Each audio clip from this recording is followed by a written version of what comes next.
At 30,000 feet, a judgmental blogger and a sharp-tongued lawyer clash in a first-class cabin, where designer suits hide darker secrets than thrift store sweaters.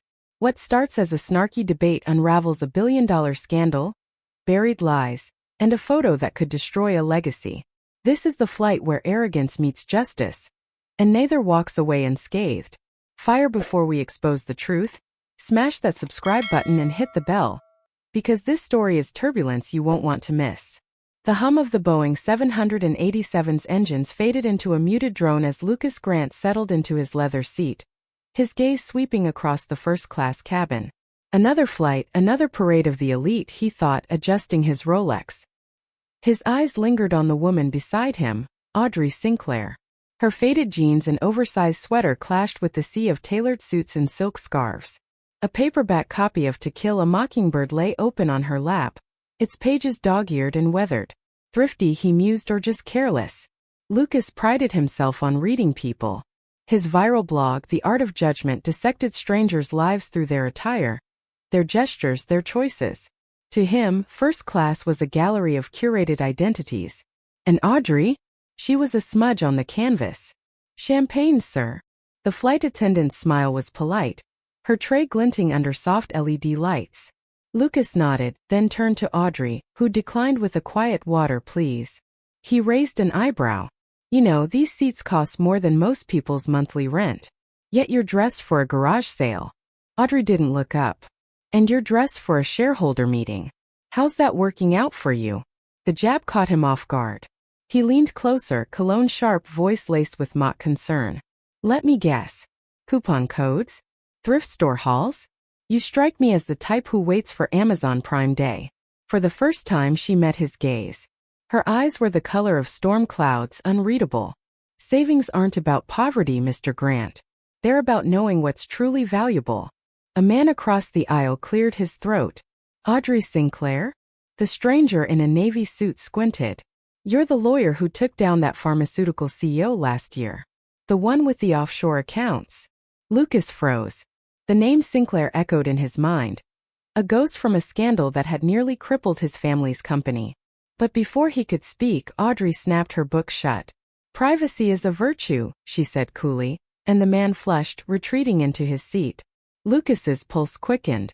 Sinclair. The name taunted him. His father's voice hissed in his memory. That woman's a witch. She'll burn us all. But Audrey was already lost in her novel, her expression serene, as if the world around her, the whispers, the champagne hymn, were merely background noise. The flight attendant refilled Lucas's champagne flute, but he barely noticed. His mind churned. Sinclair. The name gnawed at him like a splinter. He stole another glance at Audrey, now scribbling notes in the margin of her book. Her penmanship was precise, almost militant.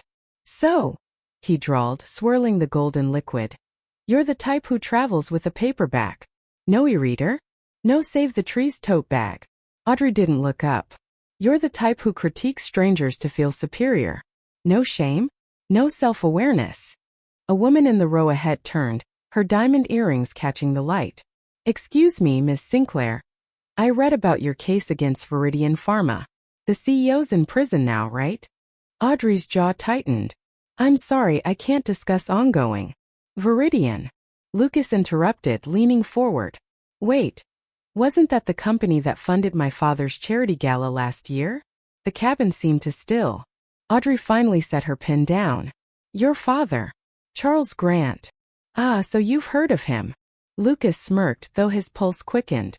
Everyone in corporate law has. Her tone was glacial. Especially after Viridian's bribes leaked. Funny how your family's name vanished from the headlines. A muscle twitched in Lucas's cheek. My father had nothing to do with that. Didn't he? Audrey tilted her head, her gaze slicing. Charles Grant's foundation received $2.3 million from Viridian weeks before the FDA approved their defective drug. You don't think that's convenient? The woman with the earrings gasped. Lucas's champagne sat untouched, the bubbles flat. Careful, he said quietly. You're one conspiracy away from slander. Audrey smiled, a cold razor-thin curve. Check the Securities and Exchange Commission's database. Case number 18 to 4472.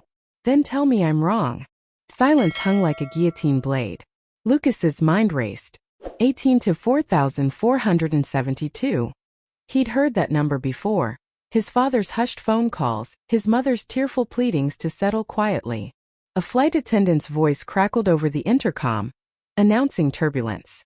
As the cabin jolted, Lucas's phone buzzed. A notification flashed. New comment on your blog. Another shallow take, Lucas? You're out of touch. He slammed the phone face down. Audrey arched a brow. Bad review. You don't know anything about me. Don't I? She gestured to his Rolex. That watch costs more than the average American's annual income. Yet you judge me for reading a used book. Hypocrisy or just ignorance? The woman with the earrings abruptly stood. I'll be in the lavatory. Lucas's laugh was hollow. You're enjoying this, aren't you? Tearing down people you've never met. Audrey leaned closer, her voice a blade wrapped in velvet. I don't need to know you to see your type. Privileged.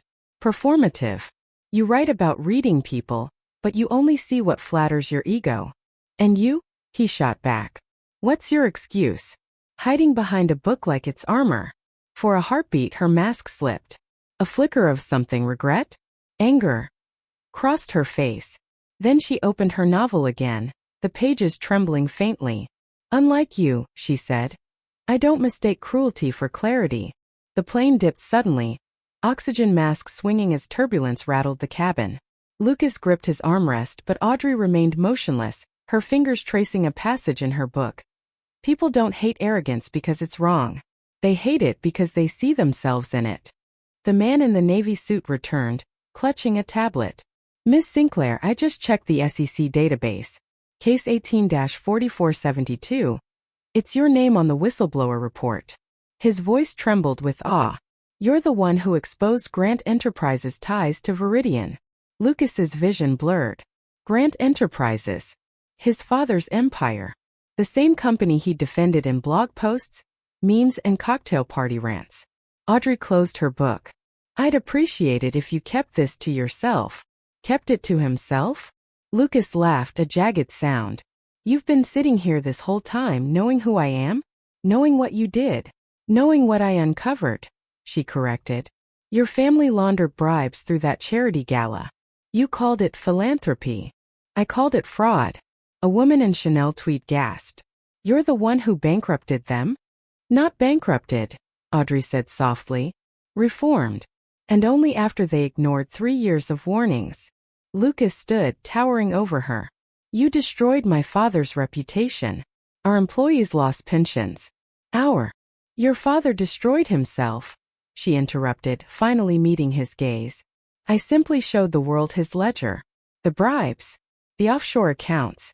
The children who died because Viridian's drugs weren't tested properly. The cabin fell silent. Somewhere a baby whimpered. Lucas's hand shook. Why not tell me sooner? Why play this game? Audrey's storm-cloud eyes softened. Because you needed to see it yourself. Not from me, not from headlines. From the cracks in your own judgment. He sank into his seat, memories flooding back. His father's midnight phone calls. His mother's trembling hands as she shredded documents. The SEC agents at their penthouse door. And you? He whispered. What do you gain from this? She opened her bag, withdrew a faded photograph. A young girl with Audrey's eyes smiled beside a hospital bed. My sister died from Viridian's pills. Your father's money accelerated the approval process. I promised her justice. Lucas stared at the photo, then at the woman beside him. No longer a stranger, but a mirror reflecting his family's sins. Why spare me? He asked. Why not ruin me too? Audrey tucked the photo away. Because you're not your father. Not yet. The plane leveled out, but Lucas's hands still trembled. He stared at the empty champagne flute, its reflection warped like the image of his father he'd clung to for years. Reformed. Not bankrupted. Audrey's words looped in his mind, sharp as a scalpel. Why wait until now? He asked, voice raw. You could have humiliated me the moment I opened my mouth. Audrey tucked the photograph back into her bag. Humiliation is a cheap weapon. I wanted you to see the ledger, Not my words, not the headlines. Your own judgment. A flight attendant appeared, offering warm towels. Lucas declined, but Audrey accepted, wiping her hands methodically. The gesture felt ritualistic, as if cleansing more than just skin. Your blog, she said suddenly. You called it The Art of Judgment.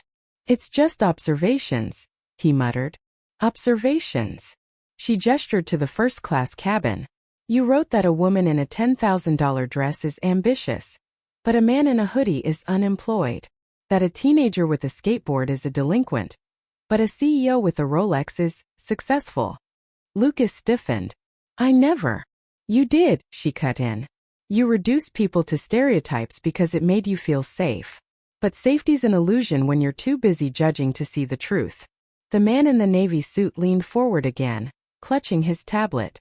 Miss Sinclair, how did you get the evidence against Grant Enterprises? The SEC sealed most of the files. Audrey's smile was faint.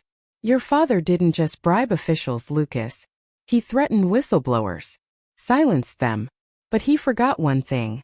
Guilt leaves traces. Lucas's throat tightened. My father. He's not a monster.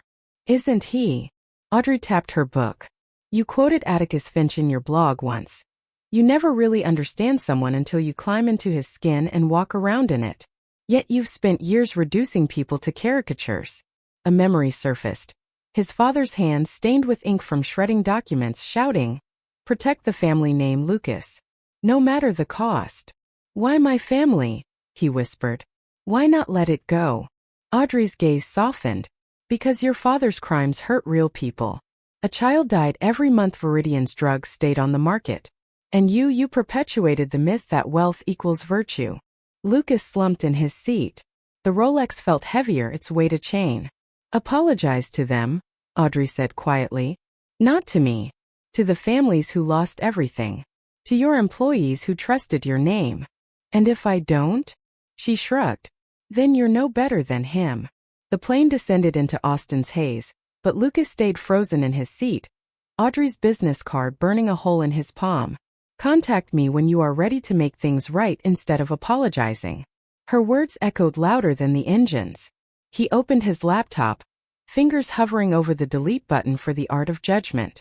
A notification popped up. 1.2 million followers await your next post. Still playing the crowd pleaser? Audrey's voice startled him. She stood in the aisle, carry-on slung over her shoulder. This blog, Lucas swallowed. It's not just about judgment.